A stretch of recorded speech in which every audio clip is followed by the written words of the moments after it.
Hello friends, welcome to రాస్లాస్ kitchen.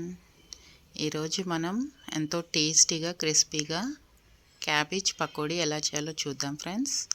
ముందుగా క్యాబేజ్ని శుభ్రంగా కడిగి ఇలా చిన్న చిన్నగా కట్ చేసి పెట్టుకోవాలి. ఒక బౌల్ తీసుకొని అందులో కట్ చేసిన క్యాబేజ్, ఒక ఆనియన్, కొద్దిగా పచ్చిమిర్చి, మీ రుచికి సరిపోయినంత వేసుకోండి. కారం తినే వాళ్ళు ఉంటే కారం ఎక్కువ వేసుకోవచ్చు. కొద్దిగా కరివేపాకు,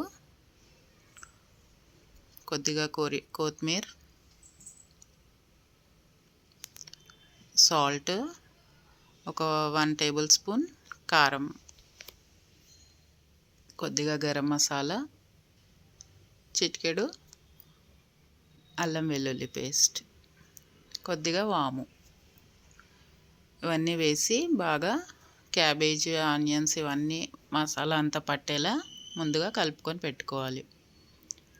ఇప్పుడు ఒక కటోరా బేసన్ పిండి వేసుకొని ఒక 2 టేబుల్ స్పూన్ బియ్యం పిండి వేసుకోండి. క్రిస్పీగా టేస్ట్ చాలా బాగుంటుంది.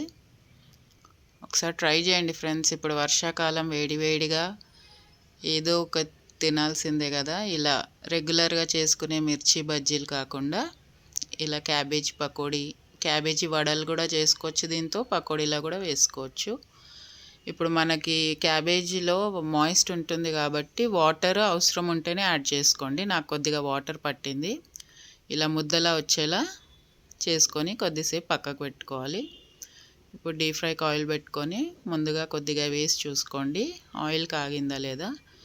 ఇప్పుడు మనం చిన్న చిన్నగా పకోడీలా వేసుకోవడమే. మనం బజ్జీల షేప్లో కూడా చేసుకోవచ్చు. అలా వద్దనుకుంటే ఇలా పకోడీలా వేసుకోవాలి. టేస్ట్ అయితే అదిరిపోతుంది ఫ్రెండ్స్. నిజంగా చాలా క్రిస్పీగా వస్తుంది.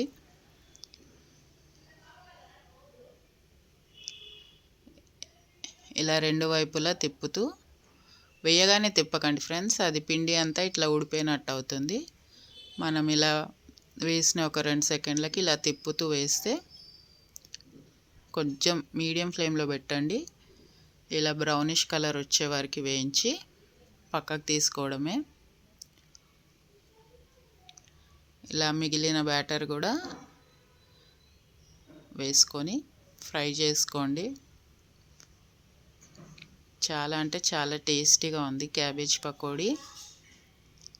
మనం దీన్ని సాస్తోని, ఒక కప్పు టీతోని తీసుకున్నామంటే ఇంకా చెప్పనవసరం లేదు. చాలా బాగుంటుంది. పిల్లలు కూడా ఎంతో ఇష్టంగా తింటారు. క్యాబేజ్ తినని పిల్లలకి ఇలా చేసి పెట్టండి, వాళ్ళు కూడా ఎంజాయ్ చేస్తారు. నా ఛానల్ ఎవరైనా ఫస్ట్ టైం చూస్తే ప్లీజ్ సబ్స్క్రైబ్ చేసుకోండి ఫ్రెండ్స్. పక్కనున్న బెల్ ఐకాన్ క్లిక్ చేస్తే న్యూ నోటిఫికేషన్స్ మీకు అందుతాయి. ఇలా పకోడీ తీసుకొని సాస్లో అద్దుకొని ఇలా గ్రీన్ చిల్లీతోని తిన్నామంటే చాలా అంటే చాలా బాగుంటుంది. Thank you friends. Thank you for watching.